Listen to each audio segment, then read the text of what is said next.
experts say there are over 7,000 different rare diseases collectively affecting almost 4 million South Africans. Now, most people are undiagnosed, meaning that they don't have a name for their condition and therefore can't be properly treated. So as we observe World Rare Disease Day, we're joined this morning by Professor Shahida Moosa, who leads the Rare Disease Genomics Research Group at Stellenbosch University. Prof, it's great to have you with us on the program. And this is why days like this are important, right? I don't think anyone watching this interview would know that there are not only that number of rare diseases, but that so many South Africans suffer from one of those rare diseases. Exactly. Good morning, Michelle, and good morning, everyone. Happy Rare Disease Day, World Rare Disease Day. 28th of February is reserved for celebrating rare diseases. As you've said, more than 7,000 different kinds of rare diseases.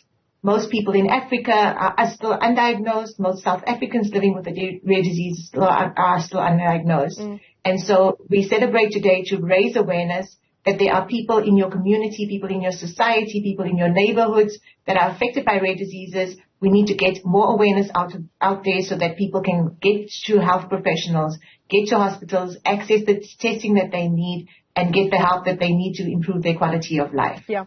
So these are the two big issues, right, Prof? On the one hand, that you can't get the treatment that you need if you are undiagnosed. But on the other hand, what that means for your emotional and psychological well-being, suffering from something that you know must be a disease and not knowing what it is.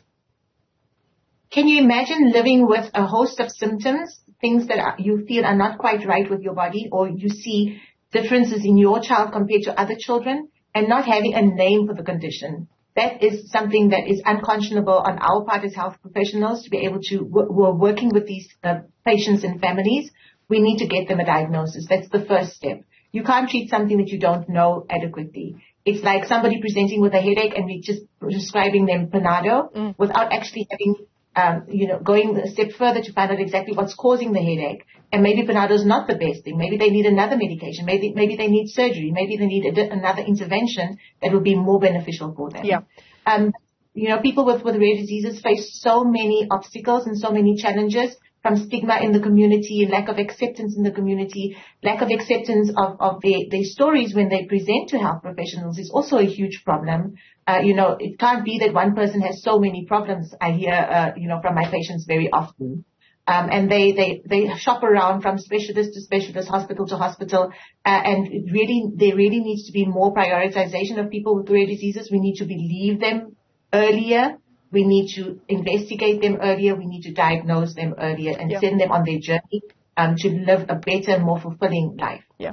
Now, Prof, in the information pack that I have here in front of me for our interview, there is a case study for a little girl who was suffering from a disease, who was undiagnosed, and you and your team stepped in. Can you tell us more about her case?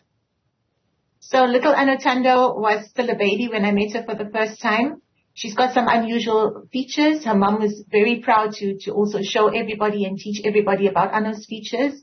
And so with her permission, I can talk widely about it. It has been published, as you said. She's got extra fingers. She had problems seeing. Her development was slower compared to other children her age. And when I saw her in my clinic for the first time, I had an idea of what maybe could be the underlying genetic condition that she could have.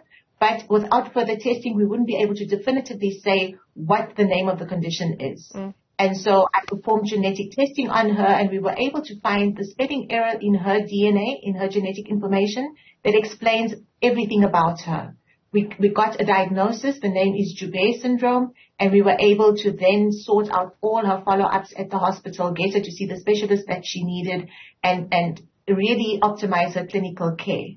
But the best part of the story, I think, and what was highlighted in the published piece was not the health implications for the diagnosis, but was the societal and the home implications for the diagnosis. Yeah. Little Anatando couldn't walk. She could hardly speak. And they were living at the time in a shack in Puleni. And every time the wind would blow, it would blow the shack away. Every time the rain would come, it would wash the shack's floor away.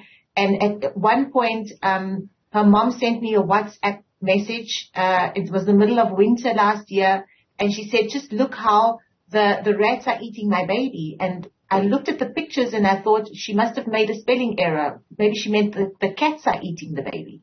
But when she sent the video message through WhatsApp, I really saw that these were rats the size of cats that were going to bite a little Anotando because she was immobile. She couldn't scream for help. She couldn't move away. And I said, it's time for a change. We need to get her into proper housing, a place where she's safe, a place where she, not only from the elements, but from other potential dangers. I made one phone call. I don't think that, I did much, but it made a huge difference for me to be able to speak to the people at the housing department, to explain what the diagnosis is, to explain what the prognosis is, meaning what the future has in store for Anotando. And it was a matter of weeks, a couple of weeks, and her mom was invited to come and sign and accept the keys for their new house in a village that was built specifically for people with disabilities. And they moved in there, and I hadn't seen Anotando for maybe 4 months until I went to go and visit them in their new home. And she'd made such progress in 4 months that I wouldn't have expected in a couple of years based on her development up until that point. Wow. You're certainly bridging the gap between specialized medical care and also just humanity. And I think that line in this article from Anotando's mom says it all, where she says, I was praying to meet a kind doctor, and then I found Professor Moosa. I mean, that's the issue as well, isn't it, Prof, around access to this kind of specialized help and access to genetics testing. It's a huge problem in South Africa. It's an even huger problem in the rest of Africa. But we have a place to start here. So at Tygerberg Hospital, at least our hospital supports genetic testing. My research group is doing the best testing that is available in the world in 2023. And we are trying to get as many people enrolled into our undiagnosed disease program as possible in order for us to get them moving from being undiagnosed to being diagnosed. Over 70% of people living with a rare disease have an underlying genetic cause for that rare disease. And so the potential for us to use genetic testing in order to diagnose them is great. The problem is there are only so few machines around the country. We're very blessed in Cape Town to have access in this very research building where I'm sitting and giving this interview this morning, that we have the latest technology. I have a great group of students and people working with me who are able to analyze the data that comes out of those machines. And I am blessed that I can go back to my patients, go back to the people who have been enrolled into this program and give them the answers that they were looking for and spend years looking for on their diagnostic odyssey. It also sounds, sorry, Prof, it also sounds like we need a lot more people like you and your team in this field. Definitely. So there are only about a dozen of medical geneticists around the country. There are only 3 medical genetic services in 2 provinces, so Gauteng and the Western Cape. We have the support of a pediatrician in Durban and a pediatrician in Pretoria who see genetic patients. That leaves 6 provinces at least without any access to genetic services, genetic testing. Things that they would need to be able to be diagnosed, to be able to lead a better quality of life. That is a problem that our government needs to sort out. That is a problem that needs to be prioritized. We have a lack of a rare disease strategy for the country. We are training very few people due to lack of funding. There's lack of funding to do the actual tests. There's lack of funding to set up the tests. There are lack of people who are able to analyze the tests.